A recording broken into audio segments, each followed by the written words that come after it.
For years after the 9/11 attack, if I was in another country or somebody was here from out of state or from another country, they would start talking about the attack, and it would be like almost frozen in time for them. And for me, life had gone on. It was, part of my experience, but but it wasn't part of my daily life, and it seemed frozen in time and space for the person. And sometimes it was actually disorientating because I didn't know what they were talking about until I was able to orient myself to it. Also, the other thing I want to say is, when it happened, the closer you were to it, the more intense and ferocious the experience. And this is different from losing somebody or somebody dying that you were close to. But just the immediate power of the impact was, the closer you were, the more intense it was.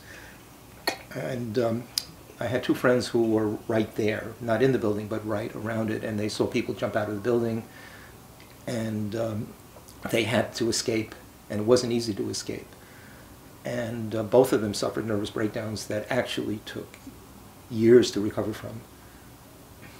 As I said, the further out you were, the less ferocious it was, though it was very traumatic, obviously, for a lot of people. I thought what I would do, since I wrote something about it, and I think it will capture more what I was experiencing than if I started talking about it, because this was written not exactly right after, but within a year or maybe less afterwards. And so I thought that would be a good thing to do, since it will be more accurate in terms of what I was feeling. It's part of a longer piece called Homunculus that was about the sculpture work of a friend of mine, and I was writing an essay about it. So this is, the first part is an account of the attack. Standing on Sheridan Square, I watched the World Trade Center on fire. Powerful symbols of global economic domination burning right in front of me. Should I be excited? Was I excited? Thousands of people working in those buildings. Was I horrified? I should be horrified. I was watching and not knowing what I was feeling. My emotions buried deep beneath my face as my mind ran on 1,000 tracks. Two very round, big, sexy men were standing on the corner. They're the chefs on Channel 13.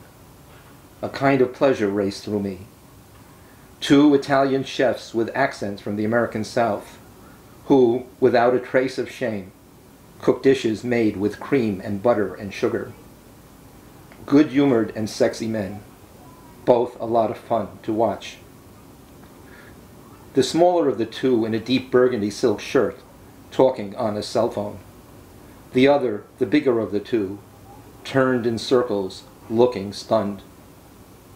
I listened as the smaller of the two spoke to someone in the crowd.